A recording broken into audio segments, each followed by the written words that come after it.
एक घने जंगल के किनारे एक विशाल बरगद का पेड़ था, जिसकी ऊंची शाखाओं पर एक कौआ और उसकी पत्नी अपना घोंसला बनाकर रहते थे। दोनों ने बहुत मेहनत से घर बनाया था और वे खुश थे क्योंकि जल्द ही उनके घर नन्हे मेहमान आने वाले थे। लेकिन उसी पेड़ के नीचे एक खतरनाक काला सांप रहता था, जो हमेशा घोंसले की तरफ नजर रखता और मौका ढूंढता रहता था। कुछ दिनों बाद कौवी ने अंडे दिए। दोनों रोज भोजन की तलाश में जाते और जल्दी वापस लौट आते अपने अंडों की देखभाल के लिए। लेकिन एक दिन जब वे लौटे तो घोंसला खाली था। सारे अंडे गायब थे। कौवी जोर जोर से रोने लगी और कौवा भी बहुत दुखी हो गया। उसे समझ आ गया कि यह काम उसी सांप का है। कुछ समय बाद फिर कौवी ने अंडे दिए। इस बार दोनों ने पूरी सावधानी बरतने का निर्णय लिया और तय किया कि वे बारी बारी से घोंसले की रक्षा करेंगे। एक दिन कौवा भोजन लाने गया और कौवी थोड़ी देर के लिए पानी पीने चली गई।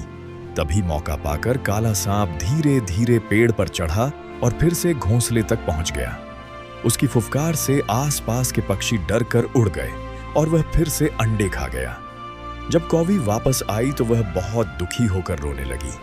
कौवा भी परेशान था। उसे समझ नहीं आ रहा था कि इस खतरनाक सांप से कैसे छुटकारा पाया जाए। अगले दिन कौवा अपने बुद्धिमान मित्र सियार के पास गया। सियार ने पूरी बात ध्यान से सुनी और मुस्कुराकर कहा, ताकत से नहीं, इस बार बुद्धि से काम लेना होगा। सियार ने उसे एक चालाक योजना समझाई।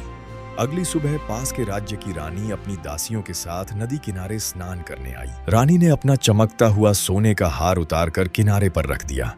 तभी कौवा तेजी से नीचे आया और हार को अपनी चोंच में उठाकर उड़ गया। सैनिक चिल्लाने लगे और तुरंत उसके पीछे भाग पड़े। कौवा उड़ता हुआ सीधे उसी बरगद के पेड़ के पास पहुंचा और हार को सांप के बिल में गिरा दिया। कुछ ही देर में सैनिक भी वहां पहुंच गए। जब उन्होंने बिल में देखा तो उन्हें काला खतरनाक सांप दिखाई दिया। उन्होंने लंबे डंडों से उस पर हमला किया और सांप को मार दिया। फिर सैनिक हार लेकर वापस लौट गए। पेड़ पर बैठे कौवा और कौवी यह सब देख रहे थे। अब उनके मन से डर खत्म हो चुका था। उनका घोंसला पूरी तरह सुरक्षित हो गया था। कुछ समय बाद उनके छोटे छोटे बच्चे भी पैदा हुए और पूरा पेड़ उनकी खुशियों की आवाज से गूंज उठा। और इस घटना से उन्हें एक गहरी सीख मिली। हर समस्या का हल होता है, बस घबराने के बजाय समझदारी से सही निर्णय लेना चाहिए। अगर आपको यह कहानी पसंद आई हो तो ऐसे ही और रोचक कहानियों के लिए चैनल को सब्सक्राइब करें। धन्यवाद।